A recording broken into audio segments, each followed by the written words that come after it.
Before I took off for Greece, I said goodbye to my family at the Wassa airport.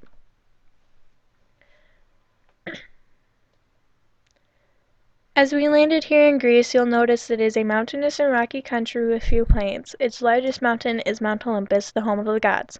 Greece has about 2,000 islands that are located in the Mediterranean Sea. Most people live along the coast or along the rivers and in harbors. The summers are long and dry, and the winters are very rainy with some snow on the mountains. Athens is the capital country, therefore many religious festivals go on here, and it is the heart of the government. 97% of the Greek population believes in the Christian Orthodox. The rest of the religions are Muslim, Roman Catholic, and Jewish. In the Christian Orthodox, children are named after their saints. Greeks fast and feast throughout the religious calendar. Their religion plays a major role in their lives. Women are the caretakers of the religious observance. People don't celebrate their own birthdays, but rather they celebrate it on Saint's Day in honor of the saint they were named after. They don't get presents, but instead they have open houses to their family and neighbors who want to give good wishes. As a visitor, you will be welcomed into their celebrations and can feel the spirit of their religion in their festivals. The head of government is Prime Minister Lucas Papademos, and the chief of state is President Carlos Papalias. The president is elected by Parliament for a 5-year term. Parliament consists of 300 seats, and those elected hold the seats for a 4-year term. Supreme Court and Special Supreme Tribunal are elected for life by the president after he consults with a judicial council. On my trip, I also stopped at the Acropolis. This used to be a military fortress in 2500 BC because it was placed on a plateau, so you could see the land and the sea as well. It also used to be a temple for the goddess Athena in 444 BC. The Parthenon, the Erechtheion, and the Temple of Athena Nike are the three main buildings on the Acropolis, and each is dedicated to different aspects of the goddess Athena. The Parthenon is the symbol of ancient Greek civilization. It is still considered the most important monument. Parthenon means the apartment of the Virgin. Athena was the goddess of wisdom, war, and also a virgin. The Erechtheion is located on the most sacred part of the hill. It is named after Poseidon killed Erectheonis, a mythical king who had the body of a snake. The Temple of Athena Nike was the home to a statue of Athena holding a pomegranate in her right hand, the sign of fertility, and a helmet in her left, the sign of war. It has been destroyed twice, once in 1686 and once in 1936, and has been rebuilt twice. The Greeks held the first Olympics in 776 BC.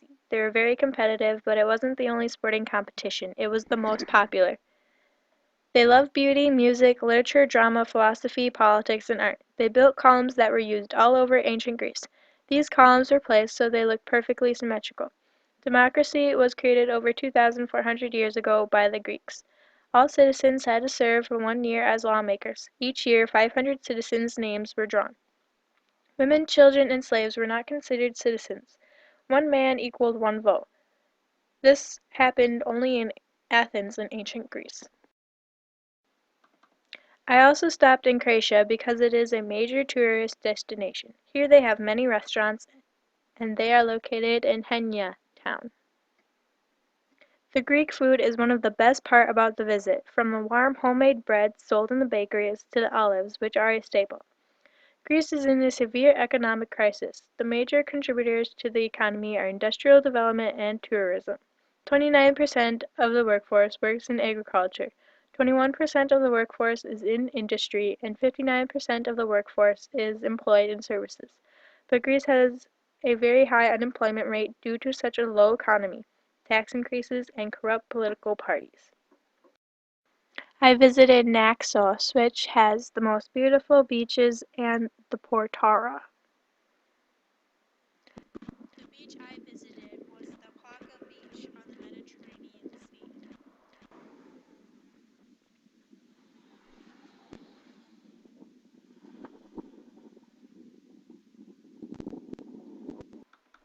I also went to the Portara, which is also in Naxos.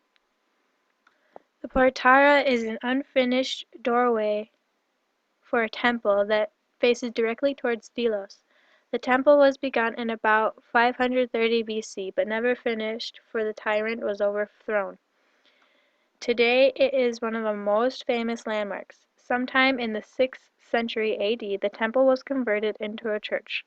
Later on it was dismantled to use for a castle, but the doorway was so heavy that it remained where it was. Located just 2 miles from Mykonos, Delos is the birthplace of the god and goddess Apollo and Artemis. It was a major sacred island for the ancient Greeks.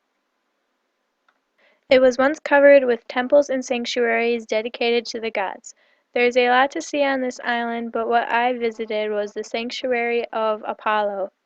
It was the heart of Delos and the most important area for the visitors today. It used to hold great temples, altars, and monuments. Unfortunately, little remains of the great temple are there today. Ilha Santorini is a photogenic town and a hot spot for tourists. It's full of cafes and restaurants and small shops. It is also a great place to get married. Many people have booked weddings here and spend their honeymoons in Santorini. The customs Greeks have for engagement and marriages are similar to Americans. For an engagement, the man asks the father for his daughter's hand in marriage. After plans have been made for the wedding, a priest is invited over to the house to bless the rings and then places them on the left ring finger of the man and woman. During the wedding day, the bride is hidden from the groom, for if he sees her before the ceremony, it is considered bad luck. After they are declared husband and wife, the guests throw rice and almond candy at the newlyweds as they leave.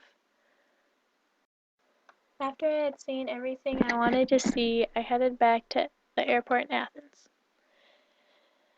Here I said goodbye to all of my new friends I had made, got some souvenirs for my family members, then headed back to Wisconsin.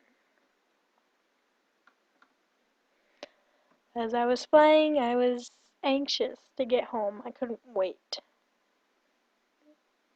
I got off the plane and saw my family and was so happy. And then I told them everything I did in Greece.